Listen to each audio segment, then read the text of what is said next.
Hello everyone, and welcome to Trojan Gaming Season 2. Today, in the spirit of Halloween, I've gathered a bunch of my friends to talk about our favorite horror games. One has an eldritch entity, another corrupt corporation, and the last has a very angry pale man. Will these games outlast our expectations or end up dead by daylight? Well, let's not wait any longer and find out. One of the more popular titles on our list, Dead by Daylight, is an asymmetrical horror game released in 2016, where players can take on the role of one of 4 survivors or one killer. The survivor's job is to repair 5 generators scattered across the map and open exit gates to escape the trial, all while the killer must hunt them down and prevent them from leaving. Over the years, Dead by Daylight has undergone many drastic changes, giving the community more than enough reason to raid Behavior's offices. These changes can fix certain gameplay issues, alter the game's visual appearance, or even add new playable characters. Speaking of playable characters, you can play as famous horror icons, like Michael Myers from Halloween, or Ash Williams from the Evil Dead franchise, or even pick from the game's original cast. After selecting a survivor/killer, you can finally play your first game. All matches of Dead by Daylight start with one of 2 objectives. If you're a survivor, it's to find and begin working on generators. If you're a killer, it's to locate the survivors. It's when the killer's goal is achieved that the fun really starts, with survivors having to evade the ever-present threat of the killer, all while repairing the many generators in the surrounding area to power the exit gates. The killer, on the other hand, must hunt down the survivors and prevent their escape by breaking generators and sacrificing survivors to the entity. This may seem like a simple objective, but trust me, neither goal is simple. Lucky for us, we can use perks to tilt the balance in our favor. Perks are abilities that, upon triggering, can benefit you or even secure you the win if played correctly. Survivors might have perks that increase their generator repair speed or give them an ability in chase, while killers will have perks that will help them regress gens and apply status effects to survivors. This, however, is a 1v4 game, and you're going to need some help if you even expect to win a single round. Luckily, each killer has their own abilities to make the survivors' jobs as hard as possible. Pyramid Head, a character from Silent Hill 2, has a power that allows him to place down a trail of barbed wire. When survivors step on the trail, it allows him to send them to cages of atonement. This mechanic completely circumvents the mechanic of hooking survivors, saving time so you can chase and apply pressure quicker. Combine this with his power, Punishment of the Damned, and you've got yourself a pretty solid killer with good map control. One of my favorite killers to play as is the Death Slinger, a bounty hunter with a one-shot harpoon gun that can reel in survivors. His power has high potential in chase that, when used correctly, can be a major problem for any team of survivors. While it is hard to master, Death Slinger's power is pretty fun to use, and allows you to get creative with the kind of shots you can take. Just like perks on either side, each killer power supports a different type of playstyle, whether it's downing survivors fast or hindering gen progression. Speaking of gen progression, how are the survivors doing? Oh, well that's not good. After all 5 gens are completed, the exit gates gain power and are able to be opened, starting the endgame collapse. If you're a survivor, you've got yourself a few choices. You can open the gate, take chase for your friends while they open the gate, or wait for them all to die and take hatch on the way out. As a killer, endgame puts you in an already tough spot. Unless the survivors mess up or are already in a bad state, you're probably not going to get any kills. But hey, I've pulled off some pretty unlikely comebacks, so you never know. Overall, Dead by Daylight is a pretty fun multiplayer horror game that does a great job of making each match feel like its own short slasher flick. Our next game, however, puts much more focus on the fear factor than the others on our list. Hello everyone, I'm Ryle, and I'm going to be telling you about Outlast Trials. Developed and released by Red Barrels in 2023, the Outlast Trials is a multiplayer horror game where you and your fellow reagents must survive a series of trials while avoiding threats that have them. The game takes place during the Cold War, revolving around a sleeper agent experiment named Project Lathe, and the trials themselves acting as a form of conditioning. Overseeing the project is Dr. Easterman, the creator of Lathe and a scientist for the Murkoff Corporation. If you've played Outlast before, you'll most likely recognize Murkoff for their kindness and hospitality towards their volunteers.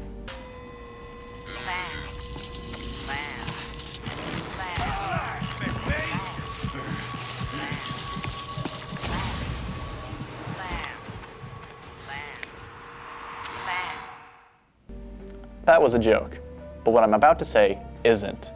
Murkoff is one of, no, the most irresponsible, corrupt, morally bankrupt corporation ever created, and it shows.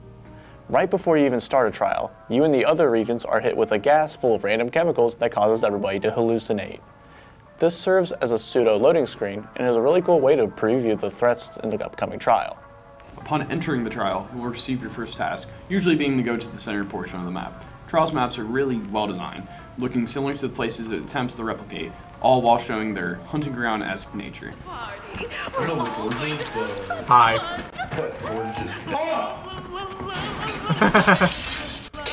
Other than the obvious presence of death all around you, you may have noticed all of the seemingly dead reagents laying around.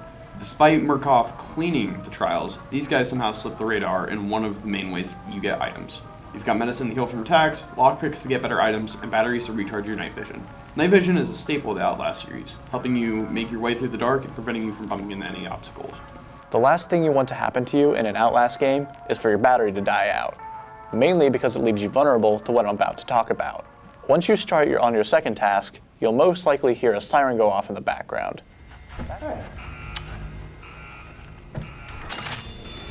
Oh, hi, George. Oh, hey, you come here often? That sound is warning you to the fact that an X-Pop is entering the trial. The experimental population, or X-Pops for short, are the failed remnants of the first attempt at Project Lathe, and the main threat you'll be facing in the trials. They come in a few different types, but their main job is to find and kill regents before they can escape. These guys can range from spooky fellas who jump out at you. Oh shit. Oh no! To genuine threats that can cut your time in the trials short.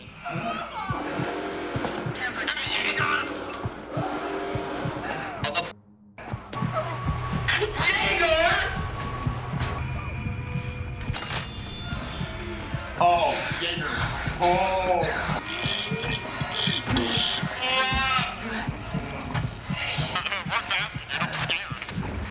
They add a lot of variety to the trials, and their presence can lead to some pretty terrifying, but funny, encounters.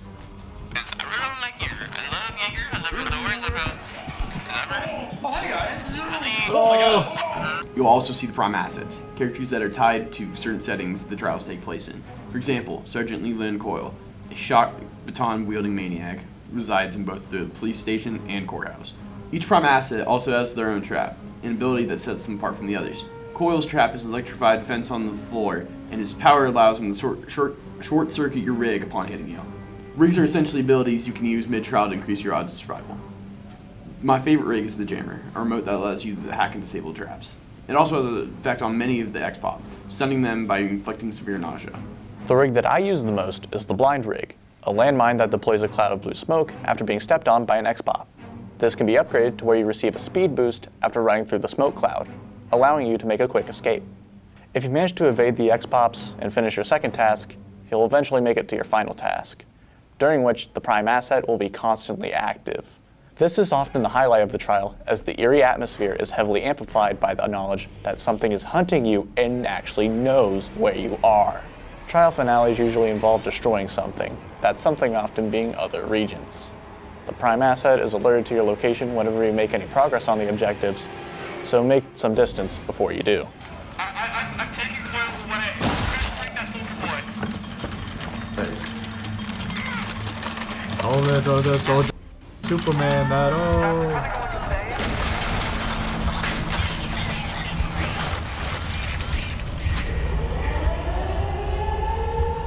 After all is said and done, a siren blares throughout the facility, announcing the arrival of the escape tram back to the start of the trial. While Murkoff may be done with you for now, the prime assets sure aren't. They will do anything to take you down, whether it means blocking the way out or chasing you back to the start.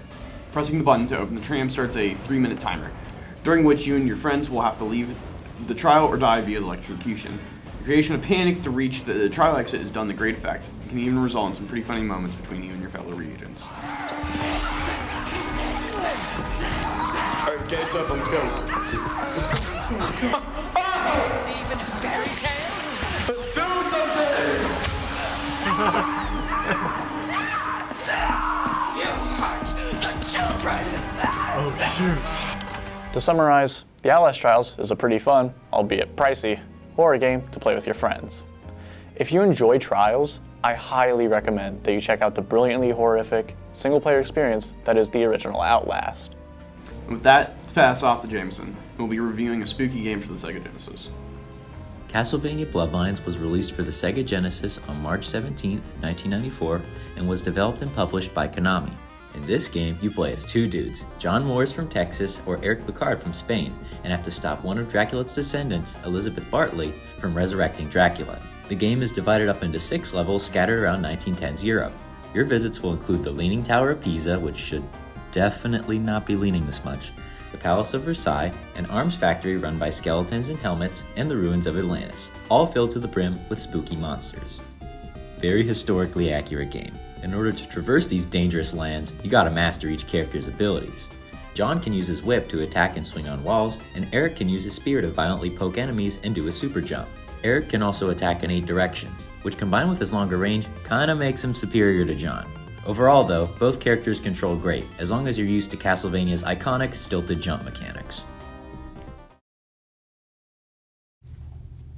Another returning Castlevania staple are the random candles you'll find floating in the sky. Destroying these can give you special weapons, and gems that act as special weapon ammo. You can occasionally get a super special weapon that gives you more attack power, and a crazy screen clearing attack. You're gonna have to use all of these abilities though, because this game is freaking difficult. The enemies and bosses don't take any crap, and the level design can also be pretty tough. If you want to play this game, be prepared to die a few times before you get the hang of it. Once you do get the hang of it though, this game's a blast. Yeah, by the way, if you haven't noticed by now, this game's graphics kick butt. They're very detailed given the limited hardware, and suit the game's spooky and gothic tone pretty well. The music is also great, and follows a classical style, which wasn't a common approach in console games at the time. Even so, I think it fits the game really well.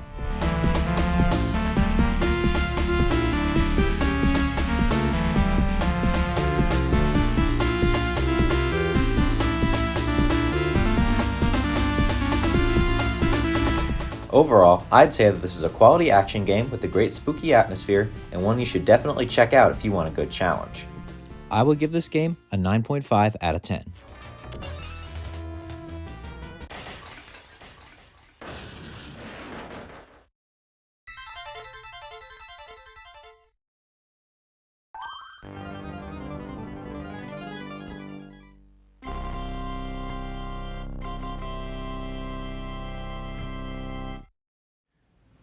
And those were just a few of our favorite horror games to play this Halloween. Of course, what scares one person won't scare another, and we all have our own ideas of how to enjoy the spooky season.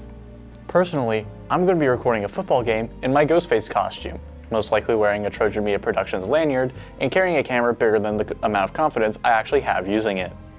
Regardless of whether you're going out or staying in, we wish you all a happy Halloween. Thanks for watching.